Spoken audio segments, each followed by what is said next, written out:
देखिए, एक चीज आपने सुनी होगी, कॉपी पेस्ट। इस कॉपी पेस्ट का आविष्कार हिंदुस्तान में हुआ और यहाँ की लड़कियों ने किया। वो नीचे वाले होठों पर लिपस्टिक लगाती है, ऊपर पप पप पप करती है, हो जाता है कॉपी पेस्ट। तो महिलाओं का बड़ा योगदान है। और हमारा तो कहना ही क्या, मैं जब यहाँ परिसर में घुसा तो मैंने देखा 2 आदमी काम पे लगे थे, गड्ढा खोद रहा था, दूसरा भर रहा था। मैंने कहा ये चमत्कार तो हरियाणा भवन में ही हो सकता है। एक गड्ढा खोद रहा है, दूसरा भर रहा है।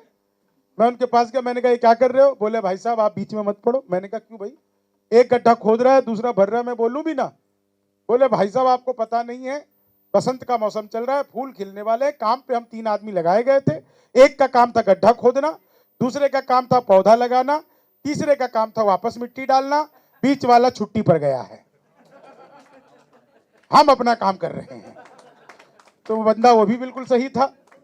थोड़ा सा आगे आया, भाई साहब आधे घंटे तक 2 आदमी आपस में गाली गलौज कर रहे थे।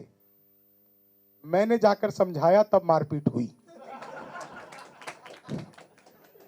तो मामला सचमुच अद्भुत है। देश हमारा बहुत ही अद्भुत है। कहीं भी चले जाओ आप, दिल्ली तो अद्भुत ही है। दिल्ली वालों को हंसने के लिए किसी चीज की जरूरत नहीं है। एक लड़का दिल्ली विश्वविद्यालय में एडमिशन करवाने गया, नीरज भैया एडमिशन करवाने गया, तो वो फॉर्म भर के वापस आ रहा था, क्लर्क पीछे से दौड़ता हुआ आया, बोला बेटा आपने फॉर्म गलत भर दिया।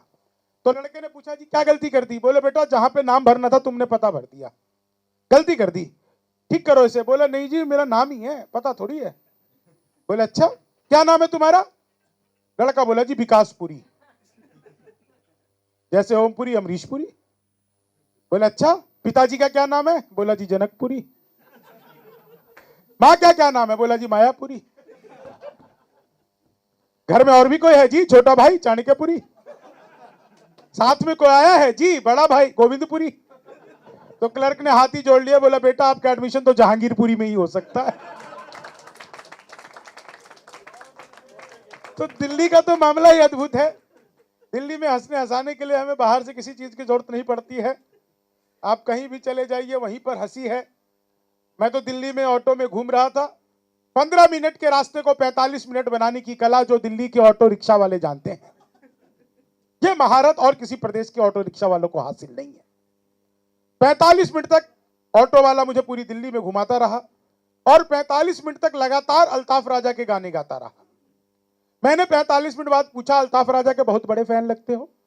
बोला नहीं मैं ही अल्ताफ राजा हूं। मैंने कहा यार ये भी कमाल है। तो हमारा देश अद्भुत है। समय की अपनी सीमाएं मर्यादा है, इसलिए जो जो मुझे अच्छा अच्छा याद आता रहेगा मैं वो आपको सुनाता रहूंगा। फिर हमें भरपूर सुनना है। डॉक्टर प्रवीण शुक्ल को बहुत बेहतरीन सुनाते हैं, हास्य व्यंग वीर श्रृंगार, और आजकल तो गजलें भी इतनी बेहतरीन सुनाते हैं। 2-4 शेर तो मैं उनसे अनुरोध करूंगा ही पहले ही कि आप लोगों को सुनाए। वो जीवन बदलने वाले शेर होते हैं, हमारे जीवन में अमल लाने वाले शेर होते हैं। लेकिन मैं सुनाता हूं आपको, 4-4 लाइनें सुनिए। मैं मूल रूप से जैसे कि डॉक्टर साहब ने बताया मैं बिहार का रहने वाला हूं। वहां शराब बंद हो गई तो मैं दिल्ली रहता हूं। मैं दिल्ली के सीपी में रहता हूं। सीपी यानी छतरपुर। 20 साल पहले दिल्ली आया, एक छोटा सा कमरा किराए पे लिया, फिर उस पर कब्जा किया। हम बिहारियों पे बड़े आरोप लगते हैं कि सारे बिहारी दिल्ली एनसीआर आ जाते हैं। मैं सबको कहता हूं देखो उसमें बिहारियों की कोई गलती नहीं, सारा का सारा कसूर इन दिल्ली वालों का। ये लोग बड़े बड़े पांडाल लगाते हैं, कीर्तन मंडली बुलवाते हैं, फिर भजन करवाते हैं, राधे राधे जपो चले आएंगे बिहारी, राधे राधे जपो चले आएंगे बिहारी। अब कलयुग में वो बिहारी तो आ नहीं सकते, हमें ट्रेनों में ठुस ठुस कराना पड़ता है। वैसे भी दिल्ली में एक दिल्ली है और 250 बिहार है। प्रशांत बिहार से सोनिया बिहार, संगम बिहार से पश्चिम बिहार। आज तक समझ में नहीं आया बिहार में दिल्ली है या दिल्ली में बिहार। तो इसलिए हम कभी भी घबराते नहीं, दिल्ली में रहते हुए अपने आप को हर जगह सुरक्षित समझते हैं। बिहार का सच बता रहा हूं आपको मैं, अद्भुत ही मामला होता है, कॉन्फिडेंस हमारा अद्भुत होता है। कहते हैं बिहारी टॉप करता है, करे क्यों नहीं? एक आदमी को पास करवाने के लिए हमारा पूरा खानदान 6ठी मंजिल पे पहुंच जाता है। हम नहीं तो कौन टॉप करेगा?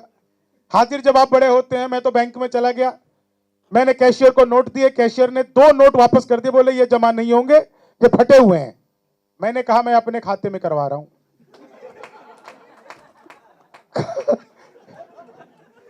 सड़े हुए कराओ, फटे हुए कराओ, नकली तो नहीं करवा रहा। नहीं तो नकली नोट का तो भाई साहब मामला अद्भुत होता है। एक बिहार के भाई को 600 का नोट मिल गया।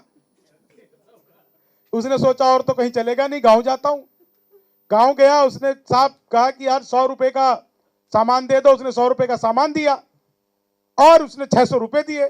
दुकानदार ने देखा, उल्टा पुल्टा के अंदर गया और 250-250 के 2 नोट छुट्टे ले आया। तो हमारे यहाँ तो बहुत ही अद्भुत मामला है। बोले यार 250-250 के नोट कहां से आ गए? बोले सर आप तो बाहर रहते हैं, गांव में तो 3 साल से चल रहा है। तो गांव का तो मामला ही अद्भुत है। तो बहुत सारे लोग यहाँ पर बिहार से हैं। मैं तो इलेक्ट्रॉनिक शॉप पे गया, मैंने पूछा ये टीवी कितने का दे रहे हो? बोले जी हम बिहारियों को टीवी नहीं देते। मैंने कहा तुझे कैसे पता लगा? बोले निकल यहां से। अगले दिन मैं सूट बूट हैट नकली मूछे। मैंने कहा ये टीवी कितने का दे रहे हो? बोले तुझे कल भी मना किया था, हम बिहारियों को टीवी नहीं देते। अगले दिन मैं बुर्का ओढ़ के चला गया। मैंने कहा भैया ये टीवी कितने का दे रहे हो? बोला भाई साहब 2 दिन से मना कर रहा हूं, हम बिहारियों को टीवी नहीं देते। मैंने कहा मत दे, लेकिन ये बता तुझे पता कैसा लगता है मैं बिहारी हूं? तो उसने जो बात बताई, आप लोगों तक बात पहुंच जाए तो एक एक व्यक्ति का आशीर्वाद चाहूंगा। मैंने कहा मत दे, लेकिन ये बता तुझे पता कैसे लगता है मैं बिहारी हूं? बोला बेटा जिसे तू टीवी कह रहा है वो माइक्रोवेव है।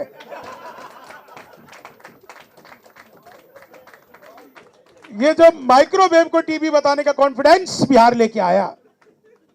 मैं सच बता रहा हूं आपको, दुनिया में सबसे ज्यादा ईमानदार नेता अगर कहीं के होते हैं तो हमारे बिहार के आदरणीय लालू प्रसाद यादव। जिस जेल का उद्घाटन किया खुद उसमें बंद रहे। यह होती है उद्घाटन की जिम्मेदारी। और सच मैं तो बिहार का मामला सच बिल्कुल अद्भुत है। वो एक लड़का इंटरव्यू के लिए चला गया, नई नई नौकरी चाहिए थी। बॉस ने उसका रिज्यूमे देखा, बोला यार ये क्या है, कैसा बायोडाटा ले आए हो, तुमने कभी नौकरी नहीं की, क्या चाहिए तुम्हें? बोला सर कुछ भी दे दो, सेल्समैन बना दो। अच्छा जिसे कुछ भी नहीं मिलता वो सेल्समैन बन जाता है। बोले जी सेल्समैन बना दो। बोले बेटा तुमने वो भी कुछ नहीं बेचा कभी, मैं तुम्हें नहीं रख सकता, बिल्कुल फ्रेशर हो। बोले सर एक मौका दे दो। तो बॉस के बहुत ज्यादा कहने पर बॉस ने कहा कि भाई एक काम करो, तुम एक डेमो दो, ये मेरा लैपटॉप है, ये मुझे बेच कर दिखाओ।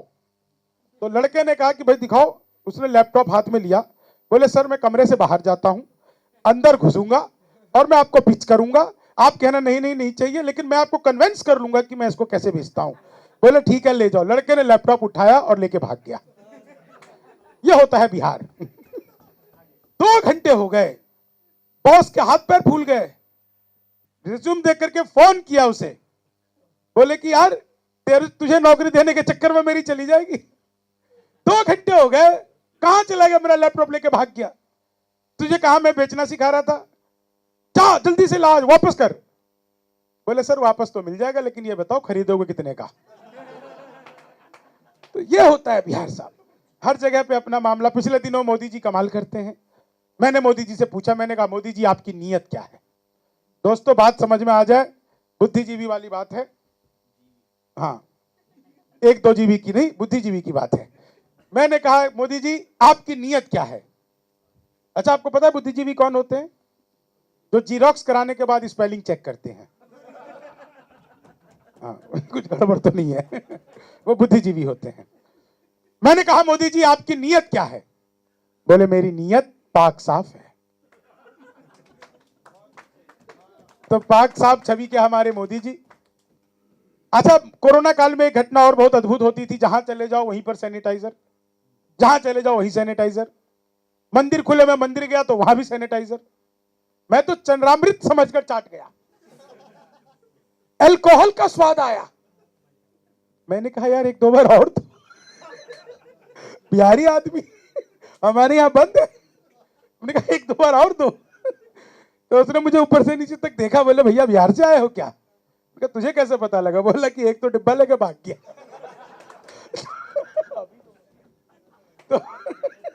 तो हमारे यहाँ का तो मामला अद्भुत है साहब, बिहार का सचमुच मामला अद्भुत है।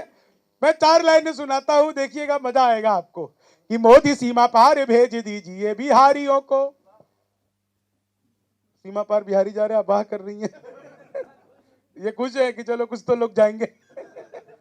कि मोदी सीमा पार भेज दीजिए बिहारियों को, भैंस खुद पानी में ही जाने लग जाएगी, हाथ पैर तोड़ के शक्ल ये बिगाड़ देंगे, पाक तेरी अकल ठिकाने लग जाएगी। शंभू ये चला गया जो ही ना रब्बानी के पास, भोजपुरी गाने वो भी गाने लग जाएगी। पिंडी व कराची छोड़ो इस्लामाबाद तक लिट्टी और चोखे की दुकानें लग जाएंगी।